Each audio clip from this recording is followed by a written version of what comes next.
Welcome to Finding Your Ideal Reader, how an ideal reader persona can boost your book marketing. I'm Mike McGuire here today with ProWritingAid, and I am joined by Sue Campbell.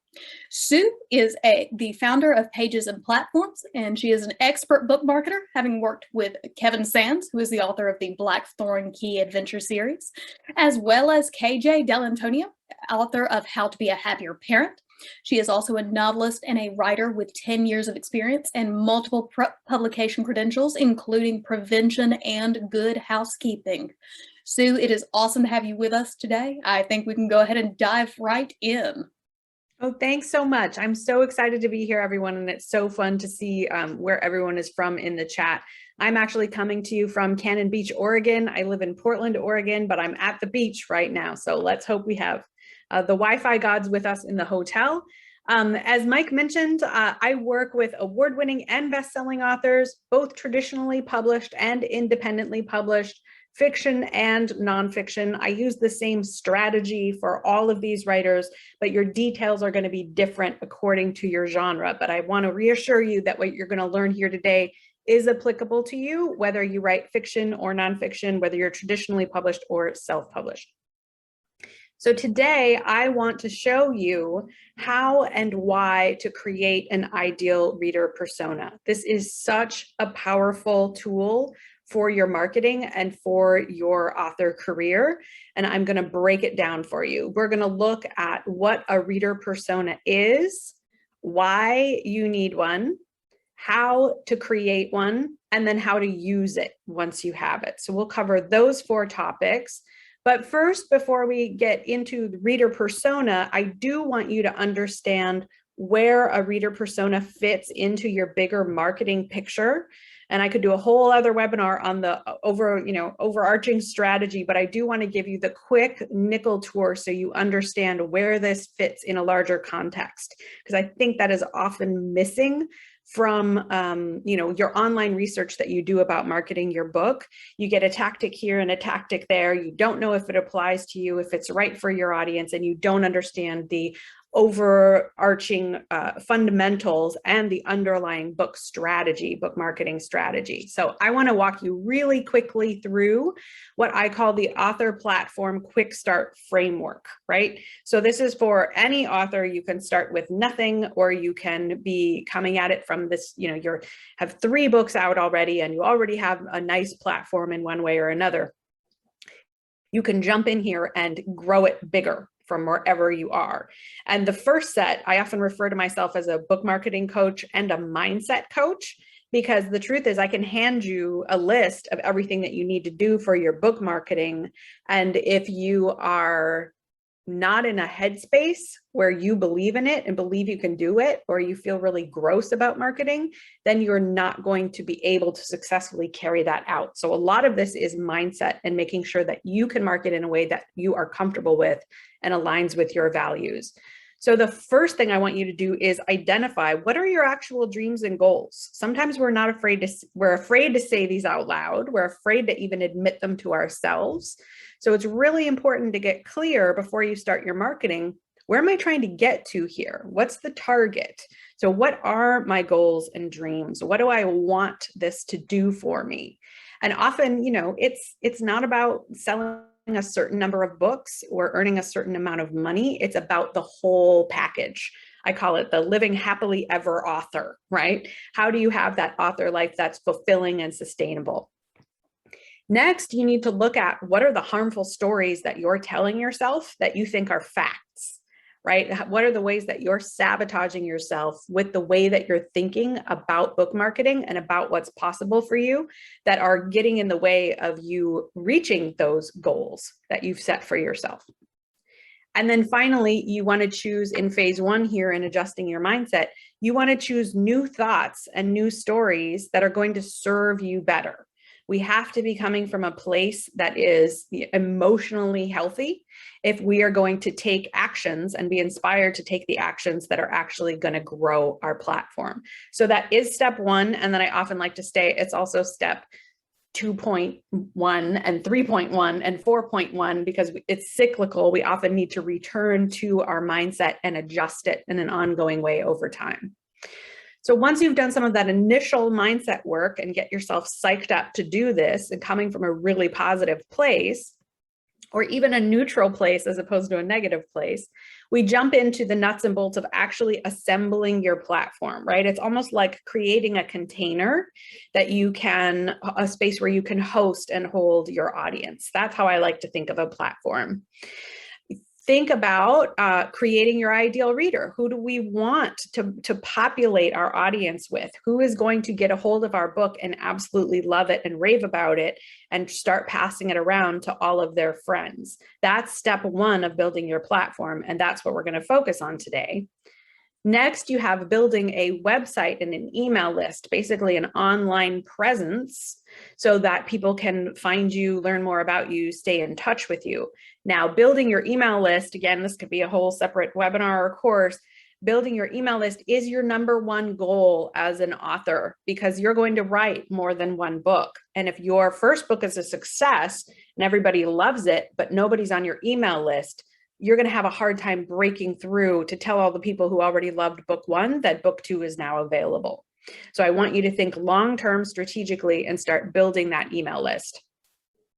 And then the last part of this part of the framework, phase two of the framework, is to have that ongoing content. How are you going to keep feeding this audience in a way that's also sustainable for you and leaves you time for writing your books and spending time with your family and going to your day job if you have one, right?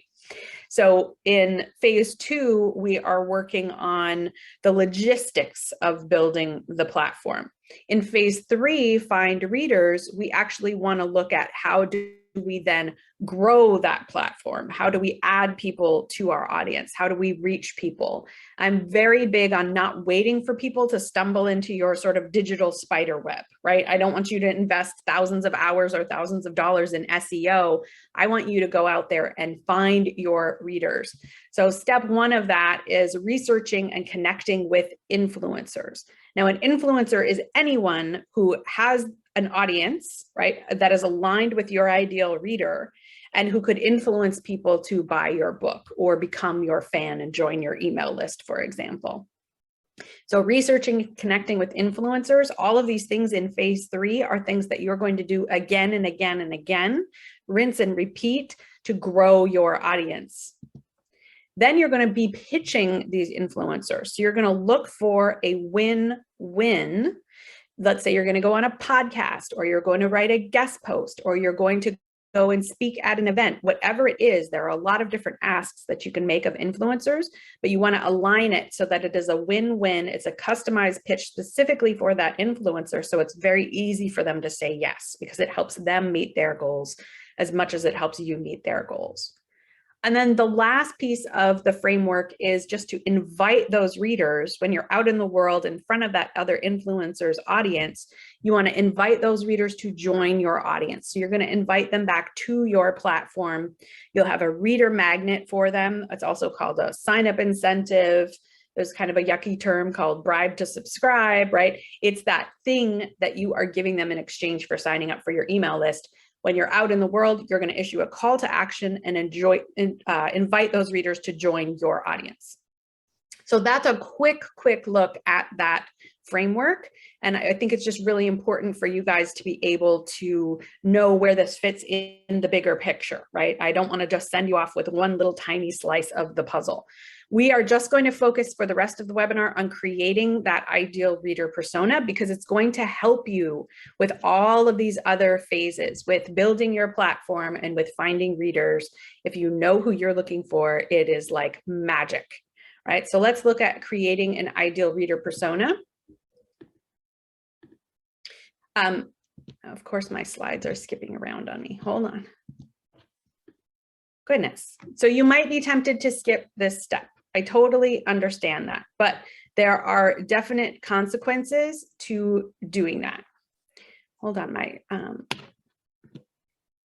presentation is going way too slow. There we go. Okay, so your consequences for skipping this step. If you just have a vague idea of who your ideal reader is, right? Oh, it is any guy from age 35 to 65 right? Who lives in the United States, right? That is a huge population of people, and it doesn't help you make any decisions about how to find this person and how to speak to them in a way that's actually going to catch their attention. Yeah, you can find a bunch of people who are between 35 and 65, live in the US, and are men, but you're not going to catch their attention if that's all you have to go on. So any marketing that you do then could potentially mean that you are wasting your time, that you're wasting your money if you're running ads or doing other things, flying across the country to conferences that cost money.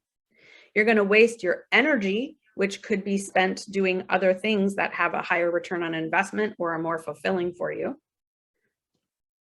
And you're going to end up with watered down marketing that really doesn't speak to anyone because you're trying to reach too many people and therefore you are reaching no one. This is very, very true, right? You start to look around in the world and see examples of this. When something doesn't really speak to you, you're like, oh, well, why would I care about that? This person doesn't know who I am, or this company doesn't know who I am. This doesn't speak to me at all, right? And then you're, of course, ultimately going to end up really frustrated over your lack of book sales and the lack of growth in your email list. If you want to find the right audience for your book, you need to know who you're looking for and be basing decisions about your marketing on this specific type of person. My slide's going to switch here. Just give it a second.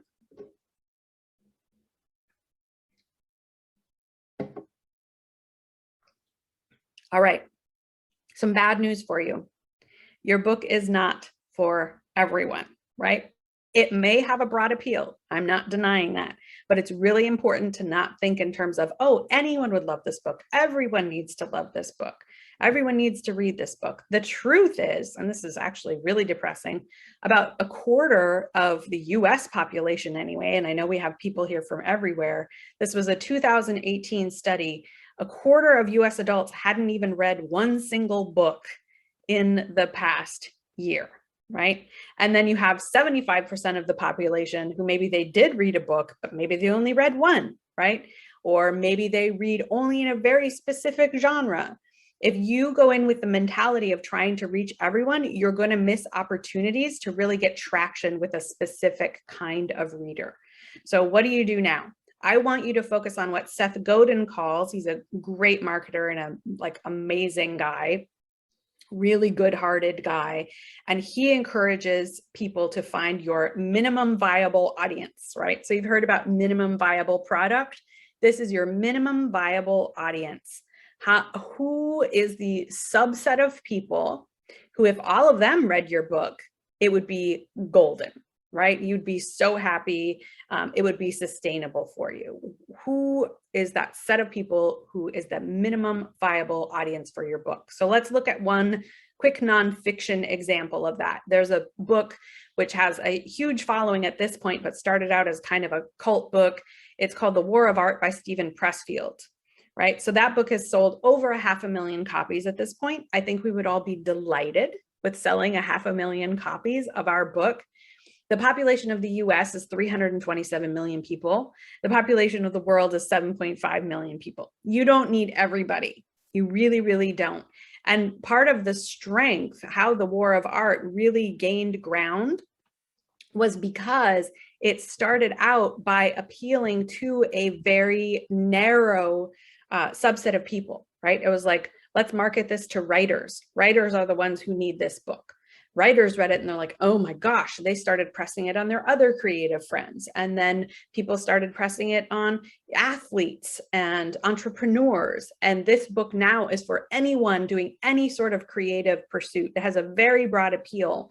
But the reason for that is because the word of mouth with that core group of writers was so strong and so powerful that it actually helped the book spread. And the writers who read the book and the other creatives started doing, Stephen Pressfield's marketing for him.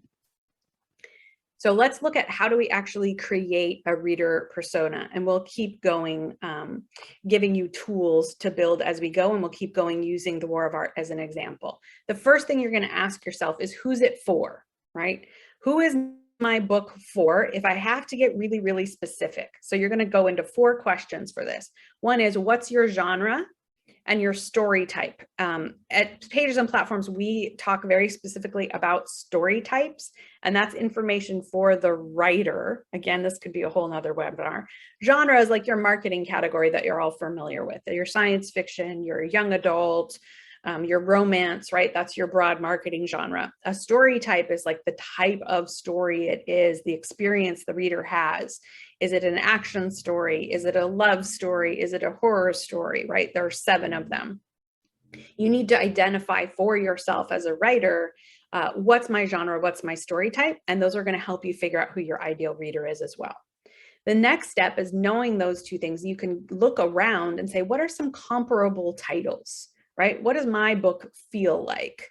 If a reader picked up another book and they picked up my book, they would kind of walk away with a similar experience and a similar feeling. It doesn't have to be an exact overlap, but pick some titles that have enough of an overlap that you think the same person would love this book and this book and this book and my book.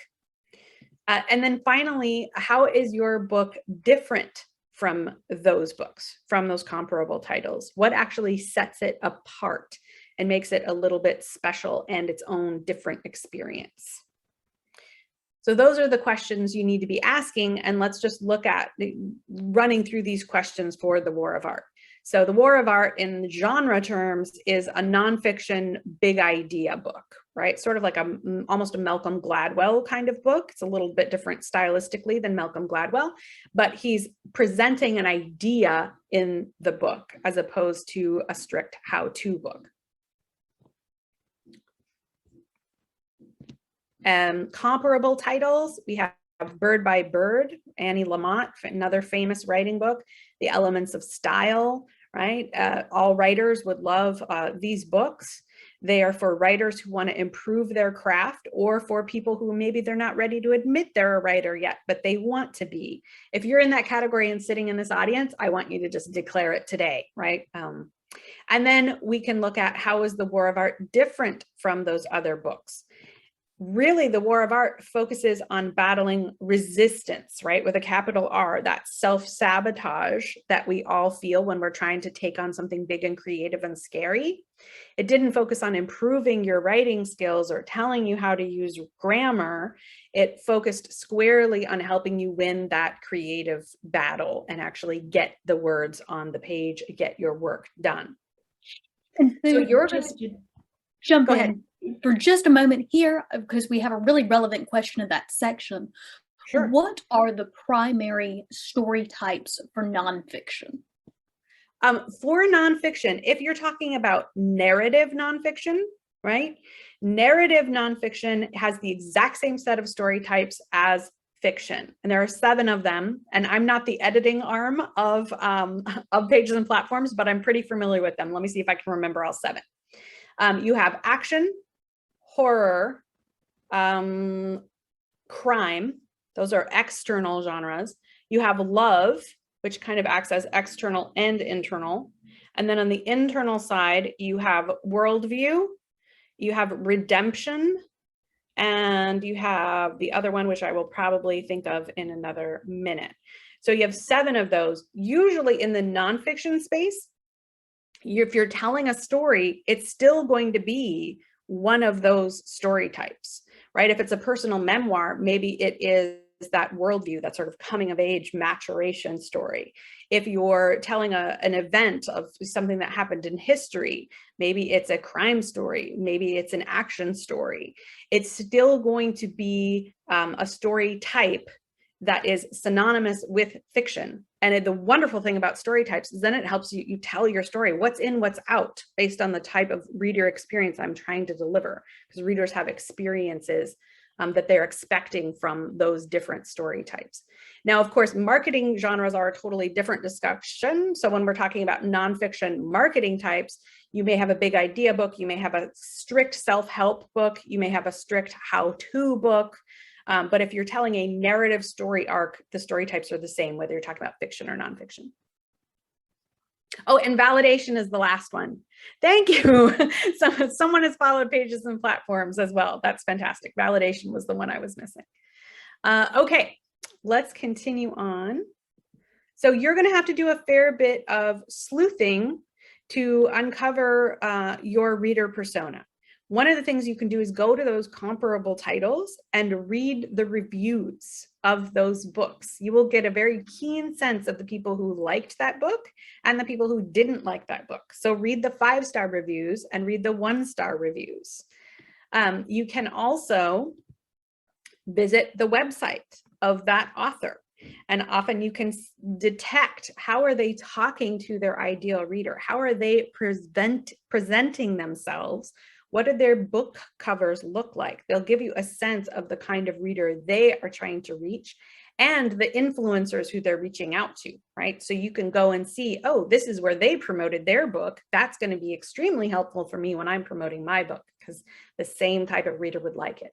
And then finally, and this might be my favorite one, but you have to be a benevolent creeper, you're going to go look on social media. And if someone has a really good fan following online and in their social media, you can start poking and clicking on profiles for the readers who are talking about that author's books and about that author. Who are the super fans? What does their profile look like? What else are they talking about? What are their other interests? And you can get a very, very sharp sense of who your ideal reader may be based on that.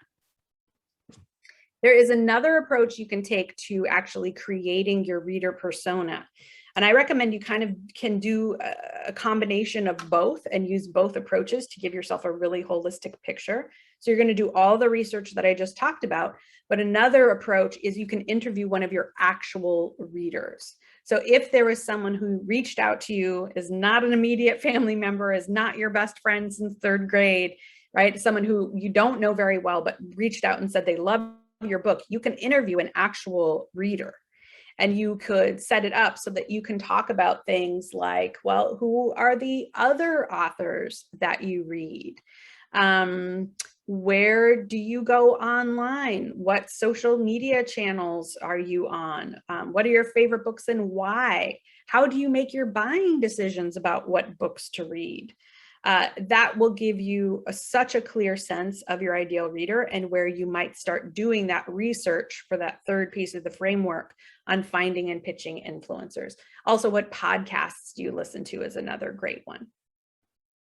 So now we've done our research. How do we write this up, right? How do we sort of capture this information in a snapshot? So you're going to look for 2 things, demographics and psychographics. And your demographics are those sort of basic things that we talked about: age, gender, ethnicity, religion, location, occupation, relationship status, all of these things that just tell you on paper, like on an application almost, that basic demographic information about your ideal reader. Even more important is that second layer of talking about psychographics, getting inside the head of your reader.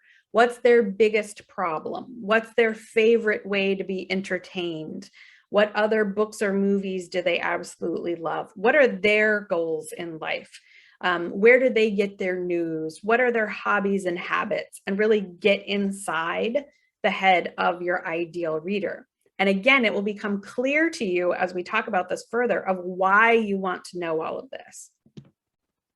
So this was an example that I created for the War of Art, right? Stephen Pressfield knows nothing about it. He's not a client. I'm just a super fan of his. But just to show you as an example of how you can fill out this information. So always give your reader persona a name, right? There is power in concrete detail. We know that from being a good writer. The more concrete detail you have, the more powerful your writing is. The same is true for your reader persona. So Steve, I'm naming him, is a 45-year-old guy. He's white, he's Jewish, but he's secular. He's a business systems analyst. He's actually divorced. He does have 2 kids, makes about $120,000 a year and has about 8 hours a week of leisure time. Those are his basic demographics, right? So already from moving, instead of any guy between 35 and 65, so I'm kind of like clawing all over the internet looking for a way to reach some people in that demographic. Already with just this first page of information, I have a much clearer picture of who I'm trying to reach. And then when we start adding the psychographics on top of that, Steve's biggest problem is he wants to write, but he gets easily stuck, right? He doesn't have the discipline. He's not structured enough yet. His favorite book is On Writing by Stephen King. His favorite movie is Glengarry Glen Ross, right? His goal is to write a novel, and he started one a couple of times, but he hasn't actually managed to finish. And then I've got all of his political affiliations, his hobbies, his values. He really values creativity. And his habits, he goes for a long bike ride every Saturday. He always listens to podcasts on his commute, and usually they're about writing or about, books.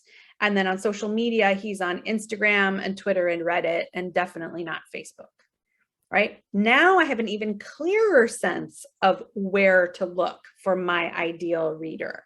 And I know once Steve gets this book in his hands, he is going to be so inspired and so motivated by it, he is going to tell all of his friends. And then we have word of mouth starting to spread.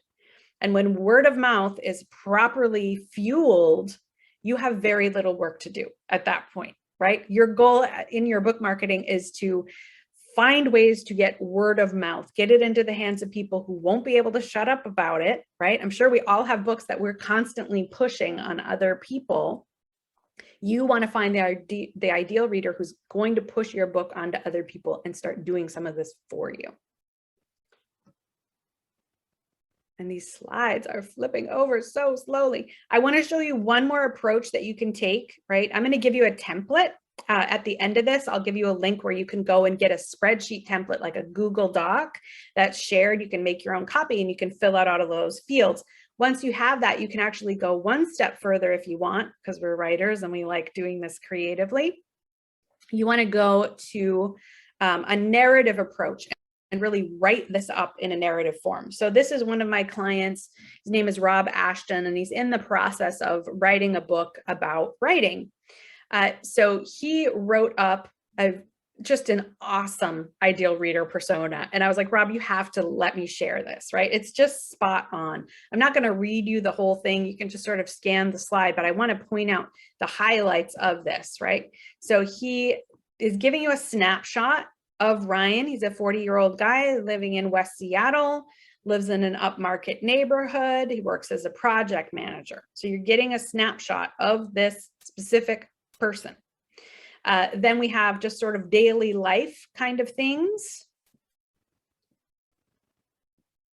And then we're getting into the attributes.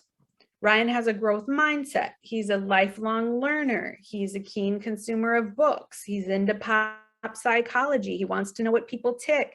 In his job, he wants to be able to bring all of the people, all of his stakeholders together in a way that's really clear and efficient, because he's got people working in different parts of the world and people speaking different languages, and he wants to write in a way where things can be concise and efficient. So these are Ryan's attributes.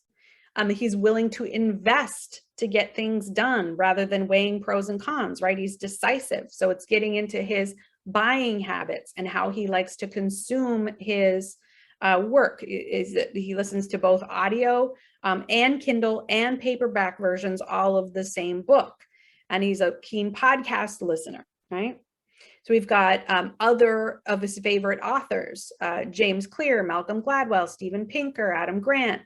All of those comp authors are built right into this. We've got his favorite podcasts. We've got all of his social media. So all of his internet habits are included in a narrative form. Just writing this, even if you never read it again, is going to help you internalize the kind of person that you're looking for. Now, at this point, you're probably like, okay, this is great, Sue, but I'm still not really convinced because I don't know what to do with all this information once I have it. It seems absurd to just be looking for one person out in the world to read my book.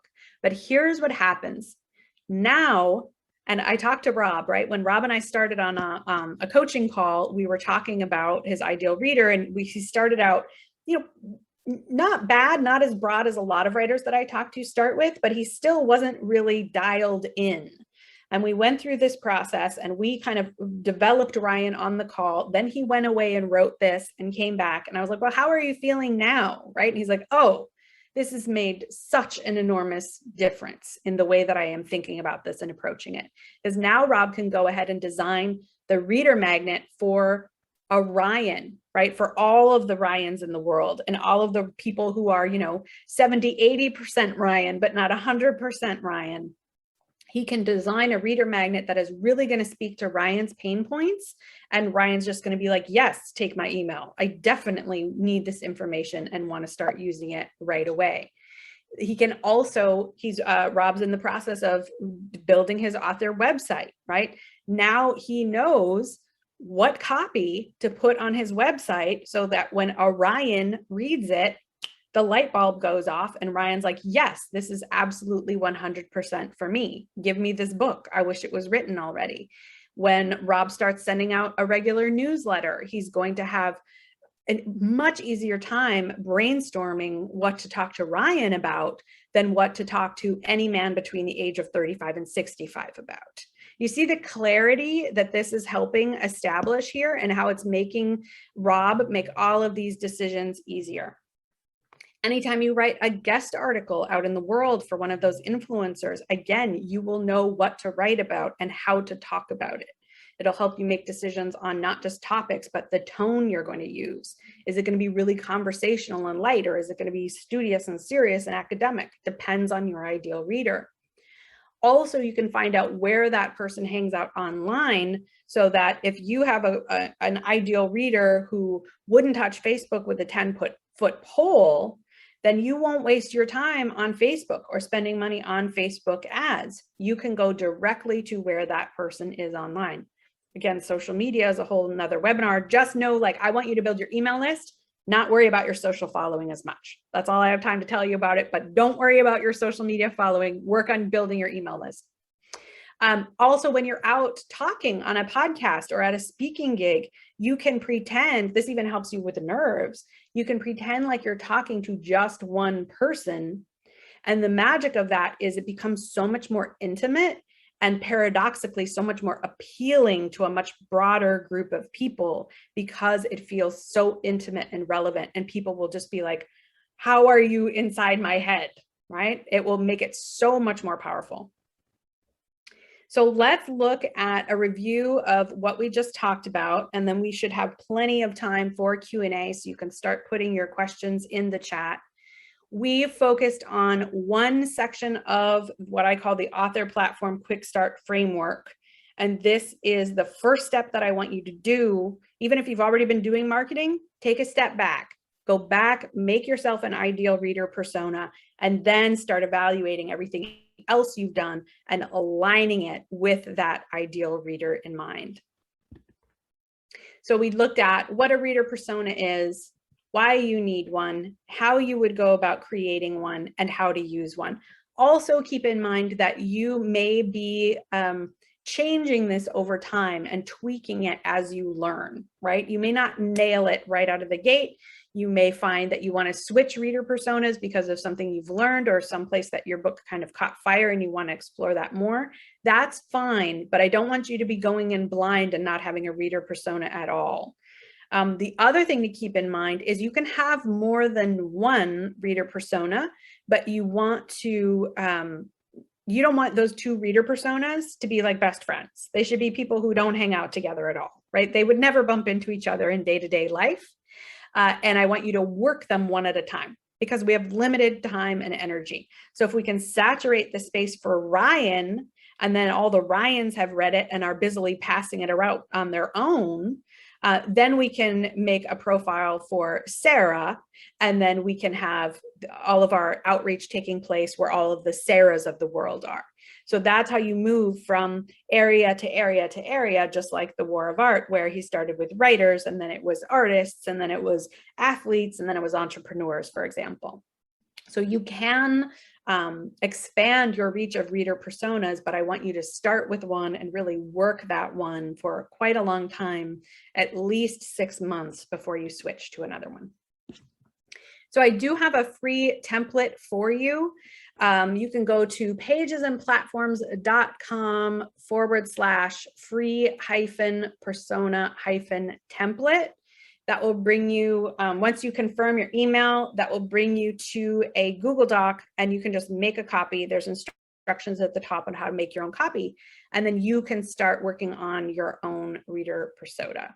And it looks like Micah put the link in the chat, so you can just copy and paste that. Thank you so much for joining me. I hope this was really, really valuable for you, and I am absolutely happy to take some questions. I'm going to stop sharing here. Sue, that was just fabulous. There are so many marvelous insights that you've had, and I see everyone in the Q&A has just got some great questions that we're going to jump to here. Fantastic. I want to start off with a couple of hopefully quick hit questions, and then we'll dive into some of the ones that might take a little bit longer to answer. Okay. One of our attendees has asked, is it easier to market books to authors in comparison to, say, other market segments? Which I can kind of see, because sometimes it's a little easier to market to, say, other marketers, because they kind of have a shared feeling of knowing what you're going through. But have you found that's true with your clients? So it actually depends on your book, right? I would not say that for all authors, it's a blanket rule that it's easier to market to other authors. It depends on your specific book. And I think well, yes, it's like writers are usually good readers, so that makes them an appealing target. They're usually very invested in books, and they usually want to help out other authors. So that's all in the plus column. On the other hand, I see a lot of authors making sort of a strategy mistake in focusing all of their marketing efforts on other authors when it's not really as relevant as some other criteria for their specific book. And I can think of a lot of examples of writers who do this really well, and their audience does really consist of other writers, but they're also writing nonfiction books that are targeted to writers. If you are writing a nonfiction book that doesn't have anything to do with writers, or if you're writing a fiction book, right, in any other genre category, there are writers, there aren't that many of us in the world who will self-identify and call ourselves writers. So not necessarily an exact match. You really have to look at your book and decide if the ideal reader for your book is in fact a writer, and it may be not necessarily. Makes perfect sense. Another one we have is, what marketing platforms or tools do you recommend to identify and segment your audiences?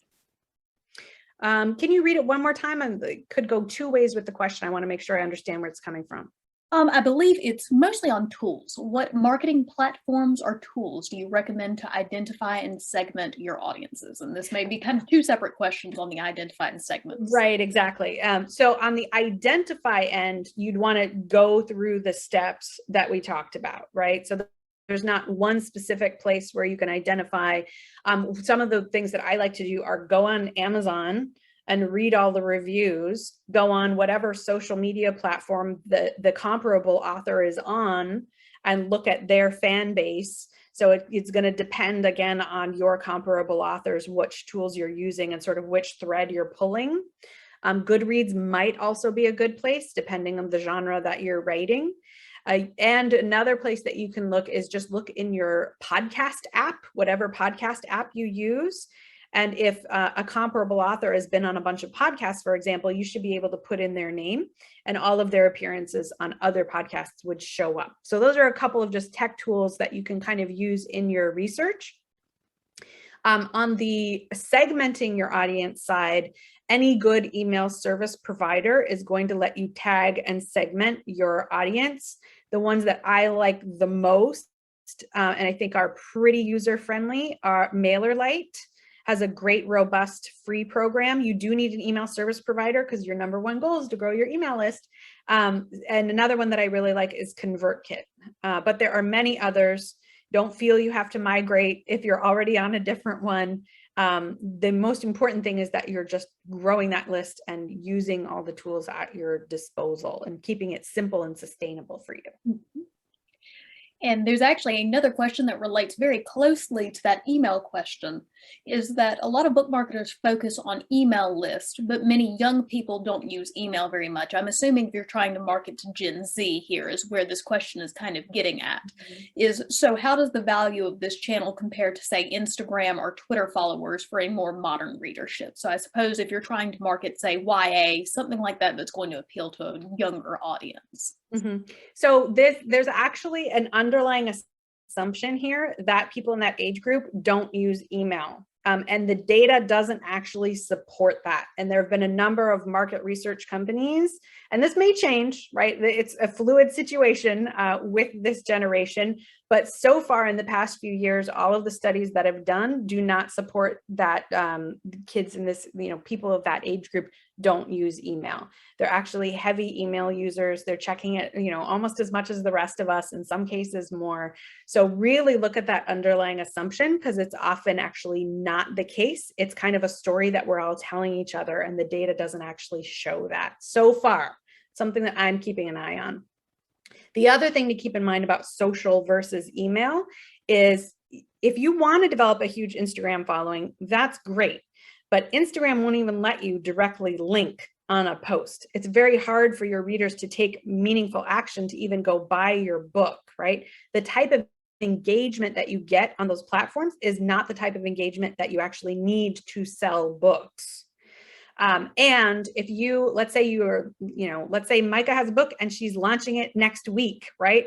And she's going to send out a tweet or whatever her appropriate social platform is for her audience, and she's going to send out an email newsletter. For every one person who buys it through following that on social media, through clicking on a link in social media, you'll sell between, depending on your audience and some variables, 5 and 20 books from your email list, right? And you can go ahead, Micah. That email list really comes down to your true fan base, right? Yes. And it's so much more of an intimate, non-crowded, less noisy platform. Someone has a space to read it because they're not tempted to scroll, right? It's just a different experience and lends itself to people actually taking the kind of action that you want. One of the reasons that I really like going through other influencers is if you really do have your fan base on Instagram, you don't have to go to the trouble to build up 1 million followers on Instagram. You can go out to influencers on Instagram who've already built that and be like, hey, let's do an Instagram live together, right? Let's make will you do an Instagram story for me on my book, right? Figure out where that win-win is.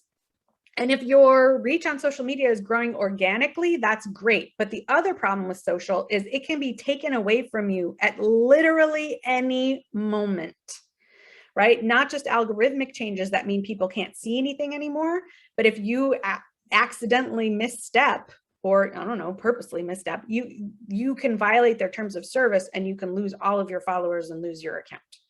With email, that cannot happen. Of course, the person on the other end is absolutely free to unsubscribe, but other than that, you are in control of that list and that data, and it cannot be yanked out from underneath you. Right. And another good point to that, we have a question from another attendee that is kind of getting on this question of trying to partner with others and use their email lists and things like that. And I think this is an area that basically is great when used the right way, but I'm sure it's an area that can also have some pitfalls too. So what are some things to keep in mind with trying to, go and partner with others and say, hey, could I use your email list to send out a, newsletter blast to your audience, all of that good stuff? Yeah, so provided you've done your research well and are picking someone who's aligned, again, doesn't have to be a perfect match, but has a lot of the attributes of your ideal reader, that audience has a lot of those attributes, there's very little that is like a downside. A couple of things that spring to mind, sometimes writers or clients who I talk to assume like they should just pitch everybody who has their same audience. But they're like, but Sue, like I listened to that podcast and it's garbage, right? don't do it, right? Pick someone who you are aligned with and you believe in their mission, right? And you feel comfortable and there's a mutual respect there. You don't have to get into that. I absolutely have to get my message out there through every possible channel. You still stay aligned with your values and what you think is quality, right? You want to follow your gut, really, not your fear lizard brain, but your gut and your instincts about that. So you don't have to align yourself with anybody who makes you uncomfortable for whatever reason.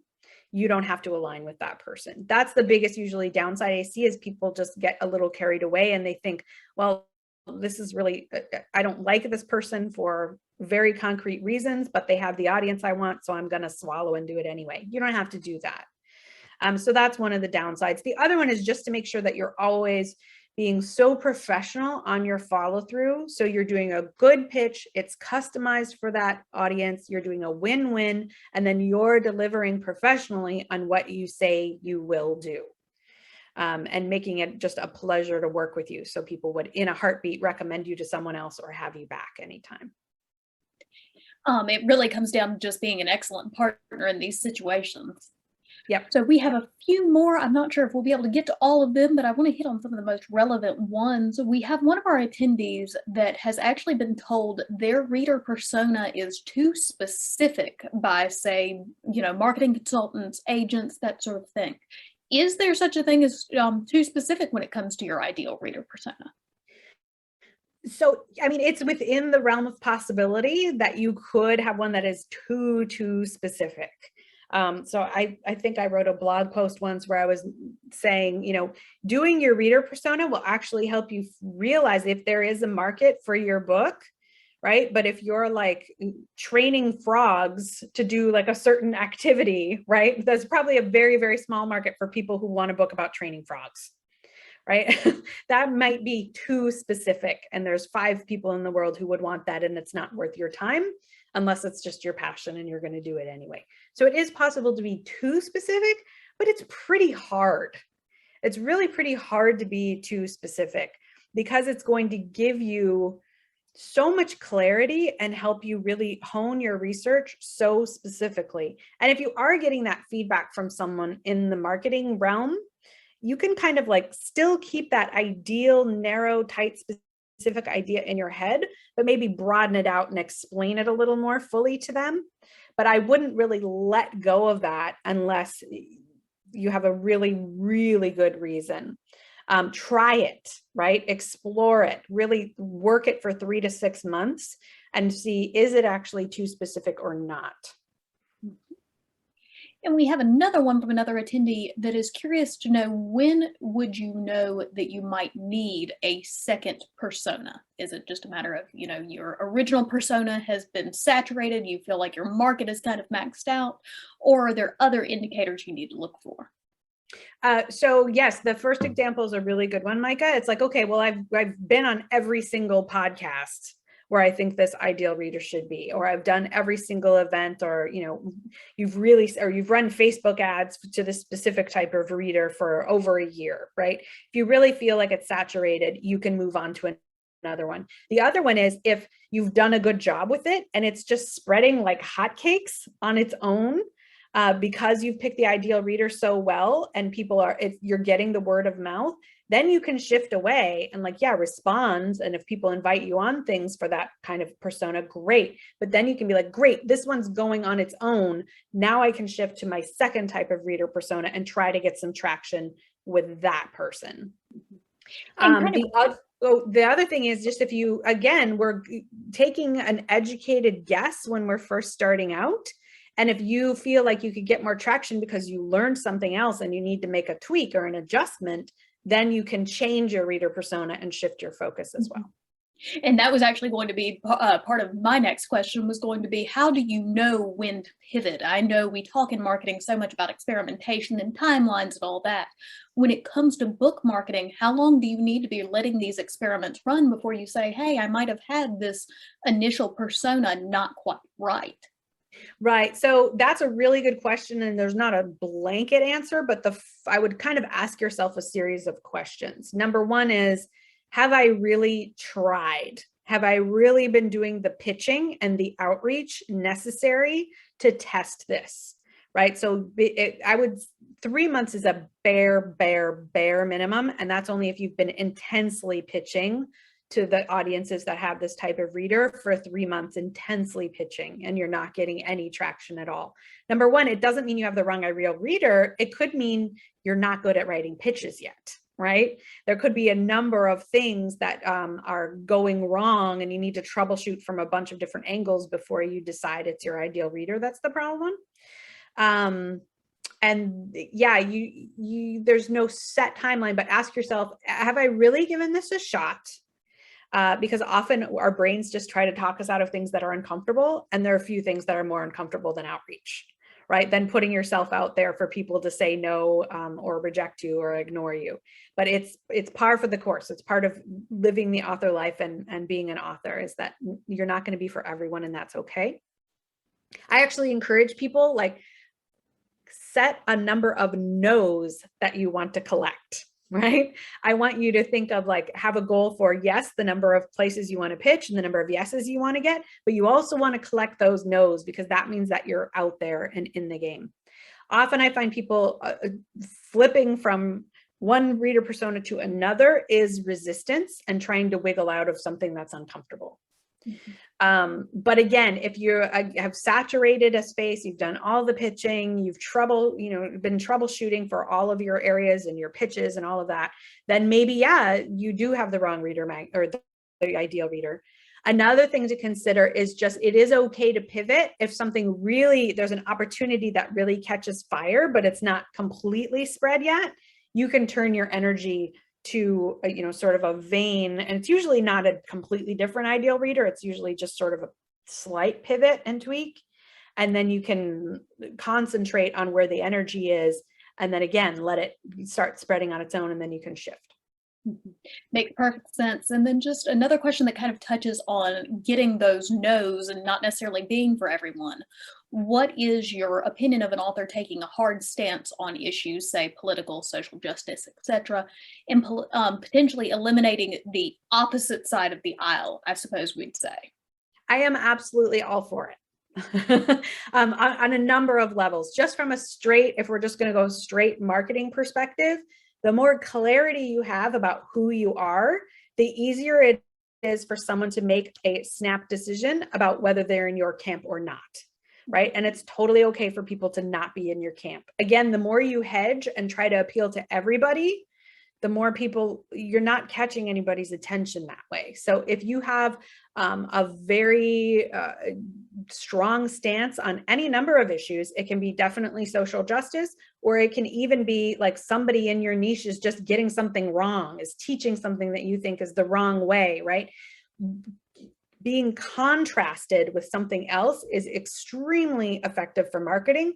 And probably even more important is it will help you keep going. If you're doing something that's really aligned with your values and you're passionate about, you will feel better about what you're doing, and it will be more sustainable, and you'll bring that energy and enthusiasm to it, and other people will catch that.